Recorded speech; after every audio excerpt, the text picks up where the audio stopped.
संत की, जिसके जेल में रहते हुए भी करोड़ों लोग जुड़ रहे हैं और नाम दीक्षा लेकर सभी दुखों को दूर करके सर्व सुख प्राप्त कर रहे हैं। आज हम जानेंगे वही तत्वदर्शी संत रामपाल जी महाराज जेल में क्यों हैं और प्रमाणित करके दिखाएंगे कि ब्रह्मा विष्णु महेश की उत्पत्ति कैसे हुई, माता दुर्गा और ब्रह्म का क्या संबंध है, वेदों के अनुसार सृष्टि का रचयिता और सर्वोच्च परमात्मा कौन है, पूर्ण मोक्ष मार्ग तथा प्रमाणित भक्ति विधि क्या है। दोस्तों, आज हम ये भी जानेंगे कि अक्सर शादी में फेरों के समय पंडितों के द्वारा बोले जाने वाला मंत्र कश्यप गोत्री कश्यप गोत्रा मंत्र का रहस्य क्या है। दोस्तों, हमारा इतिहास गवाह है जो सत्य के मार्ग पर चला, उसके साथ ये नकली विद्वान असुर स्वभाव वाले धूर और मूर्ख लोगों द्वारा राजा और प्रजा को गुमराह करके महापुरुषों पर जुल्म करते आ रहे हैं और सच्चाई जानने के बाद जनता ने उन्हें पलकों पर बिठाया। जैसे श्री राम जी, श्री कृष्ण जी को पूरे जीवन संघर्ष करना पड़ा, सुकरात जी को जहर दे दिया गया, ईसा जी को क्रश करवा दिया गया, गांधी जी को कई बार जेल जाना पड़ा, गुरु नानक देव जी पानी पर चल सकते थे, अन्य लोकों में भी जा सकते थे, फिर भी बाबर की जेल में 7 महीना 17 दिन रहे। आखिर क्यों? लगभग 600 साल पहले कबीर साहब को इन धूर्त लोगों ने मारा, काटा, जलाया, खूनी हाथी के सामने डाला, गोले मारे थे और पूर्ण समर्थ होते हुए भी उन्होंने किसी का अहित नहीं किया। उसी प्रकार अब संत रामपाल जी को सत्य बोलने का इनाम दिया जा रहा है, लेकिन सत्य को कुछ दिन दबाया जा सकता है, मिटाया नहीं जा सकता।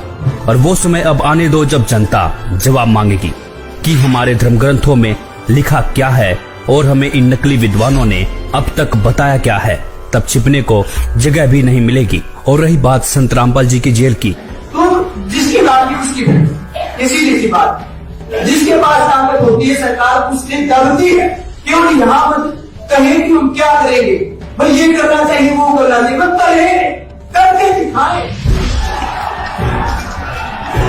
संत रामपाल जी और आर्य समाजियों के बीच सत्यार्थ प्रकाश और पवित्र वेदों को लेकर आध्यात्मिक ज्ञान चर्चा न्यूज़पेपरों के माध्यम से शुरू की गई। लेकिन जब संत जी के तर्कों का जवाब आर्य समाजी देने में असमर्थ रहे तो आर्य समाजियों ने ज्ञान का उत्तर ज्ञान से न देकर हिंसा का रास्ता अपनाया और अनेक मिथ्या कहानी बनाकर के जनता व मुख्यमंत्री को भ्रमित करके सन 2006 में क्रोथा आश्रम पर आक्रमण कर दिया और संत रामपाल जी पर झूठे मुकदमे बनाकर जेल में डाल दिया गया। तो उसी समय से संत रामपाल जी अपने ऊपर लगे आरोपों की सीबीआई जांच की मांग कर रहे हैं, लेकिन आज तक जांच नहीं हुई। आखिर क्यों? मैं चाहता हूं कि कोई अपने आप को आर्य समाजी कहने लग जाए, इससे वो आर्य समाज के लोग नहीं हो जाते। यदि उनके वाणी और चरित्र में वो बात नहीं है तो मैं उनको आर्य समाजी नहीं मानता। जिस प्रकार की भड़काऊ भाषा बोल रहे हैं, जिस तरह का भड़काऊ काम वो कर रहे हैं, कानून अपने हाथ में लेकर क्रोथा कांड करवा दिया गया।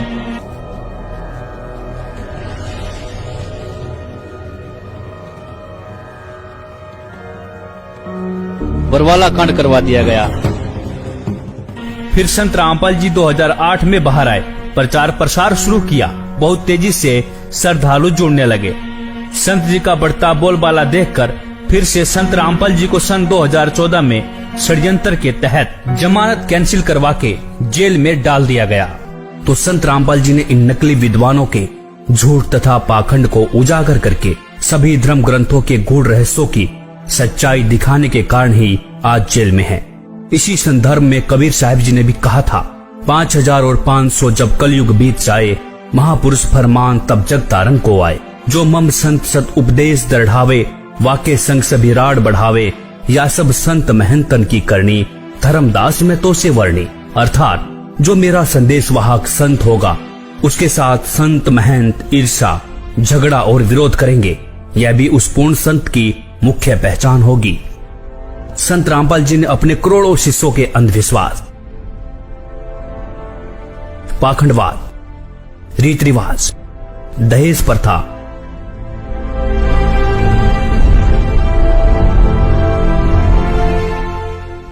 नशाखोरी, मांसाहार, आन उपासना तथा जाति धर्म आदि सामाजिक बुराइयों को पूर्ण रूप से समाप्त कर दिया है। और संत जी ने कहा है, जीव हमारी जाति है, मानो धर्म हमारा, हिंदू मुस्लिम सिख ईसाई धर्म नहीं कोई न्यारा। और इसके साथ ही संत रामपाल जी ने सन 2012 में विश्व के सभी धर्म गुरुओं को आध्यात्मिक ज्ञान चर्चा के लिए आमंत्रित किया था और कई धर्म गुरुओं की सच्चाई से भी रूबरू करवाया था। ये सिद्ध भी किया था कि इन सभी गुरुओं की भक्ति विधि शास्त्र विरुद्ध है। और गीता जी के अध्याय 16 के श्लोक 23 में भी लिखा है कि शास्त्र विधि को त्याग कर मनमाना आचरण करने से साधक को कोई भी लाभ नहीं मिलता है। कबीर साहिब जी ने भी कहा था, कबीर करनी तज कथनी कथे अज्ञानी दिन रात, कुकर जो भोकत फिरे सुनी सुनाई बात। गरीब कथनी के सूरे घने कथे अटम्बर ज्ञान, बाहर जवाब आवे नहीं लीद करे मैदान। जिस समय जाकिर नायक ने विश्व के सभी धर्म गुरुओं को शास्त्रार्थ के लिए खुला चैलेंज किया था, तब कोई भी धर्म का ठेकेदार सामने नहीं आया जो जाकिर नायक की चुनौती को स्वीकार कर सकता था। तब संत रामपाल जी ने ही डॉक्टर जाकिर नायक की खुली चुनौती को स्वीकार करके 10 पॉइंटों पर झूठा सिद्ध करने की खुली चुनौती दी थी। अब हम आपको दिखाते हैं डॉक्टर जाकिर नायक की खुली चुनौती, देखिए वीडियो के माध्यम से। भारत के सभी राजनेताओं, स्वामियों, धर्म गुरुओं और शंकराचार्यों को मुसलमान धर्म के प्रवक्ता डॉक्टर जाकिर नायक की खुली चुनौती। ये चैलेंज है, कोई भी शख्स हिंदुस्तान में हो, मिनिस्टर हों दो, कोई भी स्वामी हों दो, कोई भी शंकराचार्य हों दो, इंशाल्लाह मैं तालिबे इल्म हूँ इस्लाम और दीगर मज़हब का। मैं तस्लीम करता हूँ कि डिबेट होना चाहिए, मैं उनसे डिस्कशन करता हूँ। अगर मुझे गलत साबित करो, मैं बदलने को तैयार हूँ। ये मुसलमान की जबान है, हम जब जबान देते हैं उसका पालन करते हैं। संत रामपाल जी महाराज ने स्वीकार की मुस्लिम धर्म प्रवक्ता डॉक्टर जाकिर नायक की चुनौती। डॉक्टर जाकिर नायक के इस चैलेंज को स्वीकार करता हूँ, लेकिन अपने उस वायदे को याद रखना जिसमें कहा है कि जो मुझे झूठा सिद्ध कर देगा, गलत सिद्ध कर देगा, मैं अपने आप को बदल लूंगा। चैलेंज आपको 10 पॉइंटों पर झूठा कर दूंगा सिद्ध, और कभी भी आकर के वो आध्यात्मिक ज्ञान चर्चा कर सकते हैं। और वो डॉक्टर जाकिर नायक अब तक संत जी के सामने नहीं आया। अब परमात्मा ने आके विकल्प बताया, वो हमने सुना नहीं, क्योंकि नकलियों ने सुनने नहीं दिया। नकली गुरुओं ने जो आज भी पंजे अड़ाना चाहते हैं, लेकिन अब इनके पंजे उखड़ जाएंगे, अब नहीं टिक पाएंगे, क्योंकि जनता शिक्षित है कि और ज्ञान सब ज्ञान डी, कबीर ज्ञान सो ज्ञान, और जैसे घोड़ा तोब कायम करता चले मैदान। और जो लोग कहते हैं कि संत रामपाल जी हिंदू विरोधी हैं, उन्हीं संत रामपाल जी ने ही इन धर्म के ठेकेदारों की लाज बचाई थी और यह सिद्ध किया कि सभी देवी देवता अपनी अपनी शक्ति के आधार पर स्वामी हैं, प्रभु हैं, भगवान हैं, साहब हैं। जैसे हमारे देश में MP, मंत्री, मुख्यमंत्री, प्रधानमंत्री, राष्ट्रपति हैं। अब मंत्री या मुख्यमंत्री को कोई राष्ट्रपति कहे, वो व्यक्ति महामूर्ख है, और ज्ञानी और अज्ञानी में यही अंतर है। दोस्तों, वास्तविकता ये है, संत रामपाल जी हिंदू विरोधी नहीं हैं। संत रामपाल जी तो धर्म ग्रंथों की वास्तविक सच्चाई दिखाकर शास्त्र अनुसार साधना सच्चे मंत्रों के आधार पर बताते हैं, और श्री ब्रह्मा जी, विष्णु जी, महेश जी, गणेश जी, दुर्गा जी ब्रह्म, परब्रह्म और पूर्ण ब्रह्म की प्रमाणित भक्ति विधि से साधना कराते हैं। शास्त्र अनुकूल साधना होने से साधक को सर्व सुख प्राप्त होते हैं, और इस भक्ति विधि से लाखों भक्तों को कैंसर, एड्स जैसी बीमारियों से जीवन दान मिल चुका है, और साधक इस विधि से पूर्ण मोक्ष का अधिकारी हो जाता है। अब हम प्रमाणित करके दिखाएंगे कि ब्रह्मा, विष्णु, महेश की उत्पत्ति कैसे हुई, माता दुर्गा और ब्रह्म का क्या संबंध है, और सर्वोच्च परमात्मा कौन है, पूर्ण मोक्ष मार्ग और प्रमाणित भक्ति विधि क्या है। प्रकाशित केवल हिंदी वाली में ब्रह्मा जी बता रहे हैं अपने पुत्र नारद को, ये संस्कृत शिवपुराण पृष्ठ 98 पे है। ये सब बताते हुए कि सृष्टि की रचना किसने की। यहाँ आ जाते हैं, जिस परब्रह्म के विषय में ज्ञान और अज्ञान से पूर्ण उक्तियों द्वारा इस प्रकार विकल्प किए जाते हैं, उसने कुछ काल के बाद, कुछ समय के बाद द्वितीय की इच्छा प्रकट की, उसके भीतर एक से अनेक होने के संकल्प उदित हुए। तब उस निराकार परमात्मा ने अपनी लीला शक्ति से अपने लिए एक मूर्ति की कल्पना की, और जो मूर्ति रहित परम ब्रह्म है उसकी मूर्ति कौन है, ये 100 पृष्ठ पर पढ़ रहे हम, 100 पृष्ठ पे भगवान सदाशिव हैं, ये काल है सदाशिव। अर्वाचीन और प्राचीन विद्वान उन्हीं को ईश्वर कहते हैं। उस समय एकाकी रहकर स्वेच्छा अनुसार विहार करने वाले उन सदाशिव ने अपने विग्रह से, अपने शरीर से स्वयं ही एक स्वरूप भूता शक्ति की सृष्टि की, जो उनके अपने श्रीअंग से कभी अलग होने वाली नहीं थी। उस पराशक्ति को प्रधान प्रकृति भी कहते हैं। उस दुर्गा को गुणवती माया बुद्धि तत्व की जननी और विकार रहित बताया गया है। वह शक्ति अंबिका कही गई है, उसी को प्रकृति दोबारा फिर कहा है। प्रकृति सर्वेश्वरी और त्रिदेव जननी नित्या और मूल कारण भी कहते हैं। सदाशिव द्वारा प्रकट की गई उस प्रकृति के 8 भुजाएं, ये प्रकृति दुर्गा को कहते हैं। कति स्पष्ट हो गया। वे जो सदाशिव हैं उन्हें परम पुरुष शिव शंभु और महेश्वर कहते हैं। 101 पृष्ठ पर हम चल रहे हैं। रुद्र संहिता, गीता प्रेस गोरखपुर से प्रकाशित। वे अपने सारे अंगों पर भस्म रमाए रहते हैं। उन काल रूपी ब्रह्म ने एक ही समय, ये काल रूपी ब्रह्म है, ये काल रूपी ब्रह्म, ये काल है। काल रूपी ब्रह्म ने एक ही समय शक्ति के साथ शिवलोक नामक क्षेत्र का निर्माण किया। अब मैं क्या बताना चाहता हूं आपको, वे प्रिय और प्रियतम रूप शक्ति और शिवा, ये पति पत्नी रूप में उस काशी में रहते हैं। देवर से एक समय उस आनंद मन में रमण करते हुए शिवा और शिव के मन में यह इच्छा हुई कि किसी दूसरे की पुरुष की भी सृष्टि करनी चाहिए, जिस पर यह सृष्टि संचालन का महान भार रखकर हम दोनों केवल काशी में रहकर स्वेच्छा अनुसार विचरे और निर्वाण धारण करें। शिव बोले, वत्स व्यापक होने से तुम्हारा विष्णु नाम विख्यात हुआ। भगवान ब्रह्मा जी कहते हैं, देवर से तत्पश्चात कल्याणकारी परमेश्वर सांब सदाशिव ने पूर्वोत्तर प्रयत्न करके मुझे अपने दाहिने अंग से उत्पन्न किया। जिस प्रकार विष्णु किया वैसे मैं किया, मेरा बेहोश कर दिया। पुण्यात्माओं, ये स्पष्ट हो गया कि दुर्गा को प्रकृति कहते हैं। श्रीमद् देवी भागवत सचित्र मोटा टाइप, केवल हिंदी, गीता प्रेस गोरखपुर। इसके तीसरे स्कंद में 123 पृष्ठ पे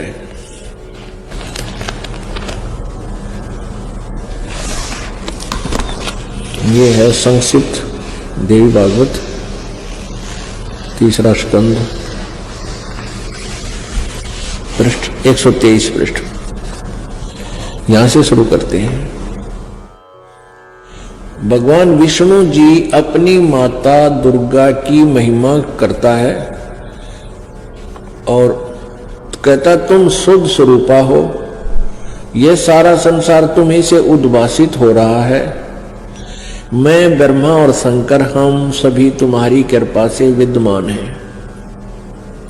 हमारा आविर्भाव बिन जन्म, तिरोभाव बिन मृत्यु हुआ करता है।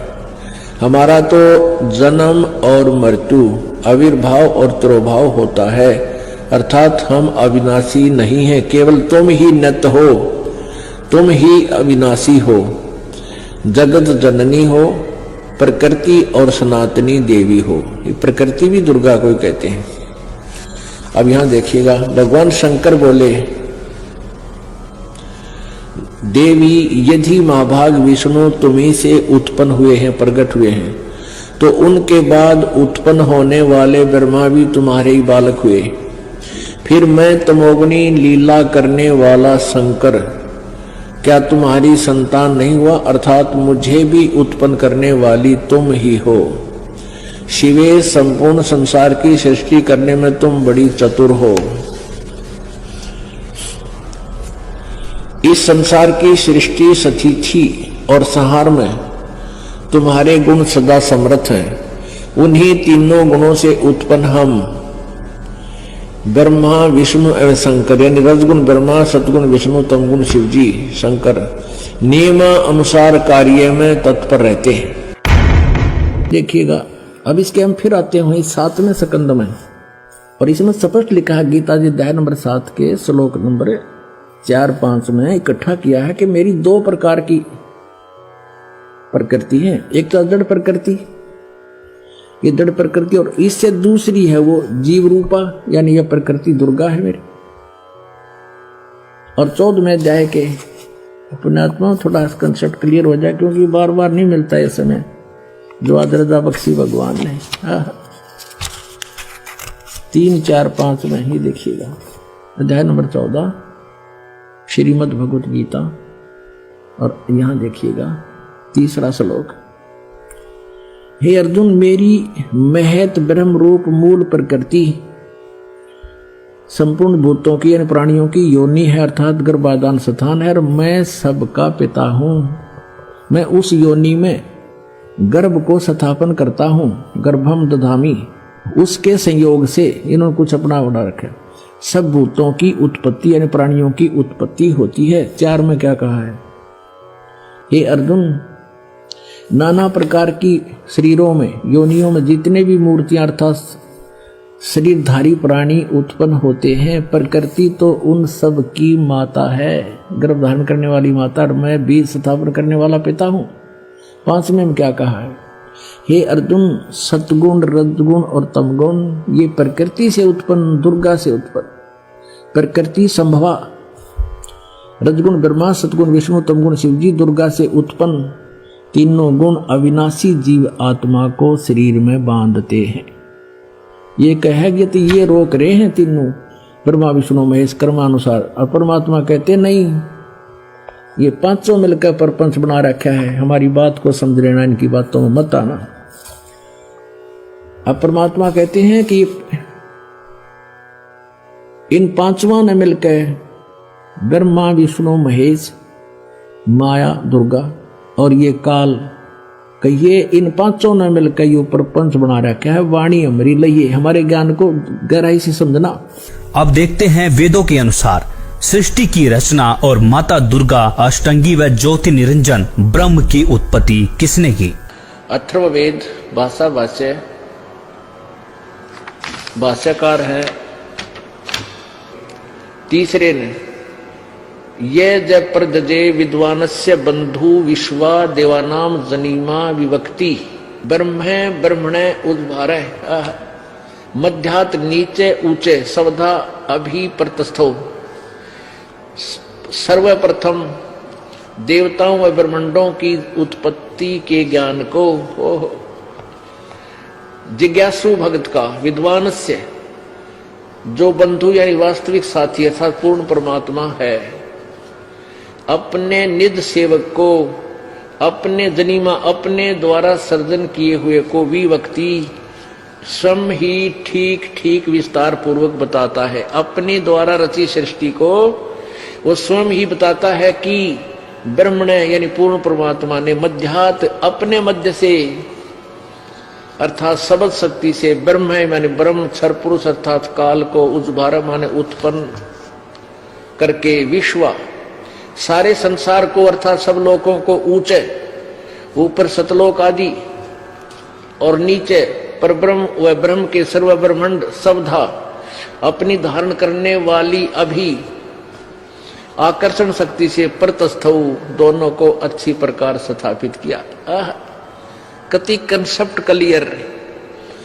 उस परमात्मा ने सबसे पहले अपने वहां एक शक्ति उत्पन्न की, उस से सब ब्रह्मांडों को ठहराया और फिर उस परमात्मा पूर्ण परमात्मा आप ही आकर अपने निज साथी को विशेष भगत को बताता है। वो अपने द्वारा रची हुई सृष्टि को स्वयं ही ठीक ठीक वर्णन करता है कि पूर्ण परमात्मा ने अपने मध्य से मध्यात अपने अंदर से अपनी सबद शक्ति से इस ब्रह्म काल की उत्पत्ति की। 5वें में लिखा है कि उसी मूल मालिक से अभी अग्रम सर्वप्रथम स्थान पर आष्ट्रय अष्टंगी अर्थात दुर्गा प्रकृति देवी जनु से माने उत्पन्न हुई। सैबुद्धिन्यात आष्ट्रय जनु से, आष्ट्रय माने अष्टंगी 8 भुजा वाली दुर्गा की उत्पत्ति हुई। अष्ट माने अष्टंगी माया दुर्गा अर्थात प्रकृति देवी की उत्पन्न हुई, क्योंकि नीचे के परब्रह्म और ब्रह्म के लोकों का प्रथम स्थान सतलोक है। यह तीसरा धाम भी कहलाता है। तस्य इस दुर्गा का भी मालिक यानी उसका भी पिता सम्राट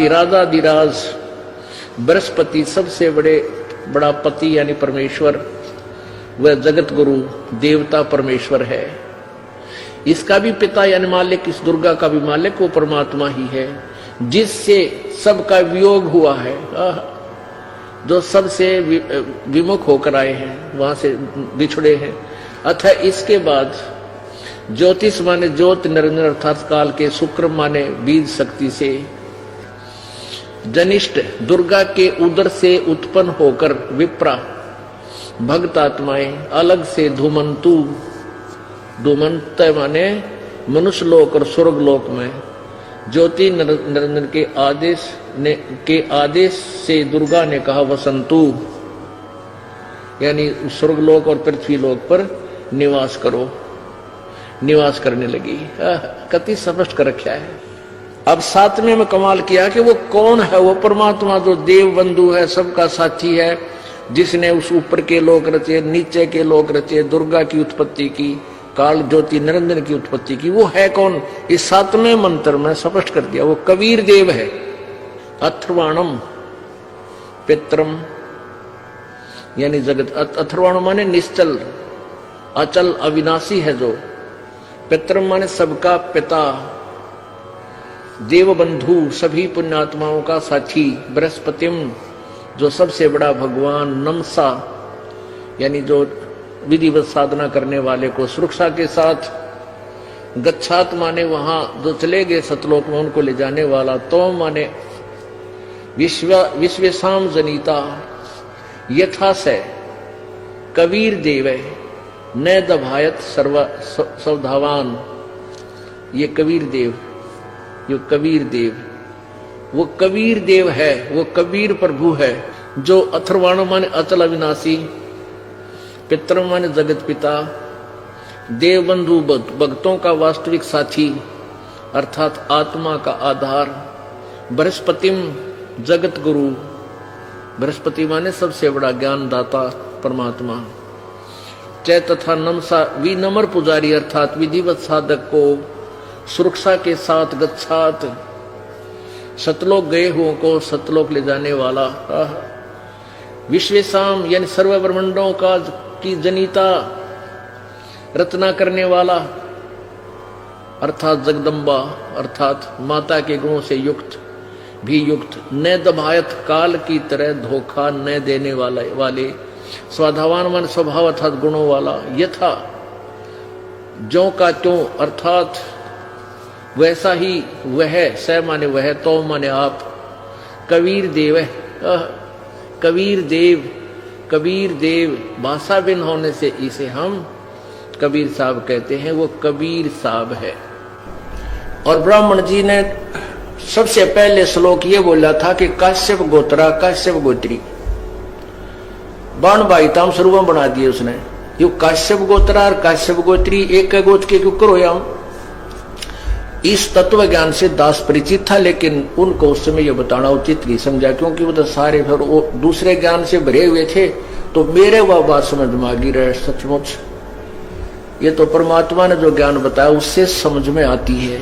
परमात्मा कहते हैं काश्यप गोत्रा काश्यप गोत्री पंडित शाखा लाया, और कोई तत्ववेत्ता ज्ञानी जाना यो बाण ब्याह घर लाया।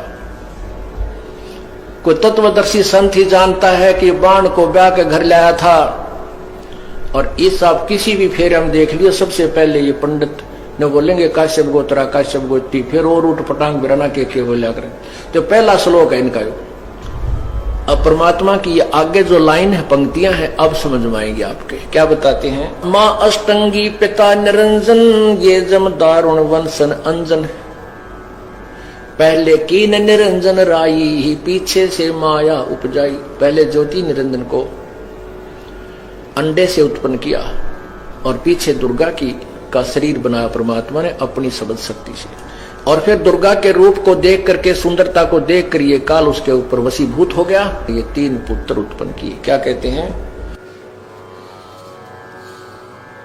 ज्ञान बोध और बोध सागर में पृष्ठ नंबर 21 पर, धर्मदास ये जग बोराना, कोई ना जाने पद निर्वाणा।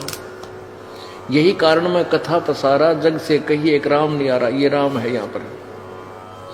अब मैं तुमसे कहूं चिताई तेरे देवन की उत्पत्ति भाई। ज्ञानी सुने सो हृदय लगाई, मूर्ख सुने तो गम नहीं पाई। मां अष्टंगी पिता निरंजन, और ये जम दारुण वंशन अंदन। पहले कीन निरंजन राई, पीछे से माया उपजाई। कामदेव धर्मराय सताए, देवी को तुरंत खाए। पेट से देवी करी पुकारा, हे साहेब मेरा पुकारी, में साहेब मेरा करो बारी। धर्मराय को हिकमत कीना, नख रेखा से भग कर लीना। दुर्गा के स्त्री इंद्री नहीं थी, इसने अपने नाखूनों से बनाया। धर्मराय करे भोग विलासा, माया को रही तबासा। 3 पुत्र अष्टंगी जाए, और ब्रह्मा विष्णु शिव नाम धराए। 3 देव विस्तार चलाए, इनमें ये जगदोखा खाए। पुरुष गम कैसे कोई पावे, काल निरंजन जग भरमावे। परमात्मा को कैसे जाने, काल सबको भ्रमित किए हुए है। 3 लोग अपने सुत जिन्हा, सुन निरंजन बादशाह लीना। अलख निरंजन सुन ठिकाना, ब्रह्मा विष्णु शिव भेद नहीं जाना। 3 देव सो उसको जहां निरंजन का वो पार नहीं पावे। ये ब्रह्मा विष्णु महेश की भी निरंजन की पूजा करने लगे हैं, इसका भी ये पार नहीं पा सके। अलख निरंजन ये काल बड़ा बटपारा, 3 लोक के जीव कीन आहारा। ब्रह्मा विष्णु शिव नहीं बचाए, सकल खाए पुन धूर उड़ाए। और इस काल के 3 के सुत है तीनों देवा, 3 माने उनके दुर्गा, और इस काल के पुत्र है तीनों देवता ब्रह्मा विष्णु महेश। और अंदर जीव करते हैं सेवा, अंधे लोग इन्हीं की पूजा करते हैं, ब्रह्मा विष्णु महेश की। तीनों देव और अवतारा, ताको भजे सकल संसारा। 3 गुणों का ये विस्तारा, धर्मदास में कहो पुकारा। गुण तीनों की भक्ति में, ये भूल पड़ो संसार। कह कबीर निज नाम बिना, कैसे उतरे पार। अब ये सभी सदग्रंथ आदरणीय है, और इन्हीं सब सदग्रंथों में ये विद्यमान है कि ब्रह्मा विष्णु महेश के माता पिता ये काल और दुर्गा है। आइए अब जानते हैं पूर्ण मोक्ष मार्ग और शास्त्र अनुकूल साधना क्या है। संत रामपाल जी महाराज प्रथम बार में श्री गणेश जी, श्री ब्रह्मा सावित्री जी, श्री विष्णु लक्ष्मी जी, श्री शंकर पार्वती जी व माता शेरावाली का जाप देते हैं, जिसका वास हमारे मानव शरीर में बने चक्रों में होता है। मूलाधार चक्र में श्री गणेश जी का वास, स्वाद चक्र में ब्रह्मा सावित्री जी का वास, नाभि चक्र में लक्ष्मी विष्णु जी का वास, हृदय चक्र में शंकर पार्वती जी का वास, कंठ चक्र में शेरावाली माता का वास, और इन सब देवी देवताओं के आदि अनादि नाम मंत्र होते हैं, जिसका वर्तमान में गुरुओं को ज्ञान नहीं है। इन मंत्रों के जाप से ये 5 चक्र खुल जाते हैं। इन चक्रों के खुलने के बाद मानव भक्ति करने के लायक बनता है। सतगुरु गरीबदास जी अपनी वाणी में प्रमाण देते हैं कि 5 नाम गुज गायत्री आत्म तत्व जगाओ, ओम किलियम हरियम श्रियम सोहम ध्याओ। भावार्थ, 5 नाम जो गुज गायत्री हैं, इनका जाप करके आत्मा को जागृत करो। दूसरी बार में 2 अक्षर का जाप देते हैं, जिसमें एक ओम और दूसरा तत्, जो कि गुप्त है, उपदेशी को बताया जाता है, जिसको श्वास के साथ जाप किया जाता है। तीसरी बार में शार नाम देते हैं, जो कि पूर्ण रूप से गुप्त है, उसे सतगुरु ही देते हैं। अब जानेंगे प्रमाणित भक्ति विधि क्या है और पूजनीय और सर्वोच्च परमात्मा कौन है। सबका मालिक एक परमेश्वर, परम ईश्वर, परम ईश्वर, परम वर ईश, परम पूर्ण ब्रह्म, पर ब्रह्म, ब्रह्म, परम अक्षर पुरुष, क्षर पुरुष, अर्थात परमेश्वर शब्द के संधि विच्छेद में ईश सबसे छोटा परमात्मा है, उससे बड़ा उसका वर अर्थात ईश का स्वामी ईश्वर, और ईश्वर से भी बड़ा परमेश्वर होता है। अर्थात परमेश्वर शब्द से 3 परमात्माओं का बोध होता है, जैसे ईश और ईश्वर, परमेश्वर, ब्रह्म, पर ब्रह्म, पूर्ण ब्रह्म, जिसे पार ब्रह्म भी कहते हैं, क्षर पुरुष, अक्षर पुरुष, परम अक्षर पुरुष। इस बात का उल्लेख पुराणों में है, संतों की वाणियों में है और गीता जी में भी है। ओम तत्सत गीता अध्याय 17 के श्लोक 23 में ऐन सीन काफ कुरान शरीफ सूरा 42 आयत 1 में नाम मंत्र का संकेत है। परमात्मा की वाणी है कि कबीर कोटि नाम संसार में, इनसे मुक्ति न होए, सार नाम मुक्ति का दाता, वाके जाने न कोई। संतों की वाणियों में सतनाम सार नाम का जिक्र है। वह यही 3 मंत्रों का मेल है। इस सांकेतिक मंत्र को पूर्ण रूप से जानने के लिए तत्वदर्शी संत बाखबर की खोज करनी चाहिए। वह संत ही पूर्ण होता है जो पूर्ण परमात्मा का पूर्ण ज्ञान कराता है तथा पूर्ण मंत्र नाम प्रदान करता है, जिससे पूर्ण मोक्ष प्राप्त होता है। इस विधि से साधना करके साधक फिर लौटकर इस संसार में कभी वापस नहीं आता। 3 बार में नाम जाप देने का प्रमाण है गीता अध्याय 17 के श्लोक 23 में ओम तत्सत इति निर्देशः ब्राह्मण त्रिविधि स्मृतः ब्राह्मण तेन वेदा च यज्ञा च विहिता पुरा। ओम ब्रह्म का, तत् सांकेतिक मंत्र पर ब्रह्म का, सत पूर्ण ब्रह्म का, ऐसे यह 3 प्रकार से पूर्ण परमात्मा के नाम सुमरण का निर्देश संकेत कहा है। और सृष्टि के अनादि काल में विद्वानों ने बताया कि उसी पूर्ण परमात्मा ने वेद तथा यज्ञादि रचे। संख्या नंबर 822 सामवेद उत्तार्चिक अध्याय 3 खंड 5 श्लोक नंबर 8 का भाषा भाष्य है। मनीषी भी पवते पूर्य कबीर निर्भीयतः परिकोशान अशिष्यदत् त्रितस्य नाम जनयन्न मधु चरणीन्द्रस्य वायुम संख्याय वर्धयन। शब्दार्थ है सनातन अर्थात अविनाशी कबीर परमेश्वर मानव रूप धारण करके अर्थात गुरु रूप में प्रकट होकर हृदय से चाहने वाले श्रद्धा से भक्ति करने वाले भक्तात्मा को 3 मंत्र अर्थात नाम उपदेश दे के पवित्र करके जन्म व मृत्यु से रहित करता है तथा उसके प्राण अर्थात जीवन श्वासों को जो संस्कार वश गिनती के डाले हुए होते हैं को अपने भंडार से मित्रता के आधार से पूर्ण रूप से बढ़ाता है, जिस कारण से परमेश्वर के वास्तविक आनंद को अपने आशीर्वाद प्रसाद से प्राप्त करवाता है। उपरोक्त विवरण से स्पष्ट हुआ कि पवित्र चारों वेद भी साक्षी हैं कि पूर्ण परमात्मा ही पूजा के योग्य है। उसका वास्तविक नाम कबीर देव कबीर परमेश्वर है तथा 3 मंत्र के नाम का जाप करने से ही पूर्ण मोक्ष होता है। कबीर परमेश्वर जी भी 600 वर्ष पहले इन धर्म ग्रंथों की सच्चाई वाणियों के माध्यम से बताते थे। इन नकली मुल्ला पंडों ने अपने पाखंड को छिपाने के लिए परमेश्वर पर अनेकों जुल्म करवाए और अब संत रामपाल जी कबीर सागर के आधार पर ही सभी सदग्रंथों में सच्चाई दिखा रहे हैं और अब इन नकली संत महंतों को हजम नहीं हो रही है और ये अब नकली गुरु अपनी अज्ञानता को छुपाने के लिए राजा और जनता को भ्रमित करने की कोशिश कर रहे हैं, जबकि इनका आध्यात्मिक ज्ञान 0 है। इसीलिए संत रामपाल जी पर कीचड़ उछाल रहे हैं। लेकिन अब जनता पढ़ी लिखी समझदार है, इन सदग्रंथों को खुद पढ़ सकते हैं।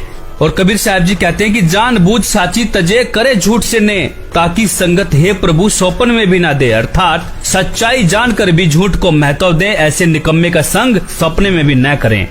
धन्यवाद। इस पे आपकी क्या राय है? अपनी राय अवश्य दें। वीडियो अच्छी लगी हो तो लाइक, कमेंट और शेयर जरूर करें।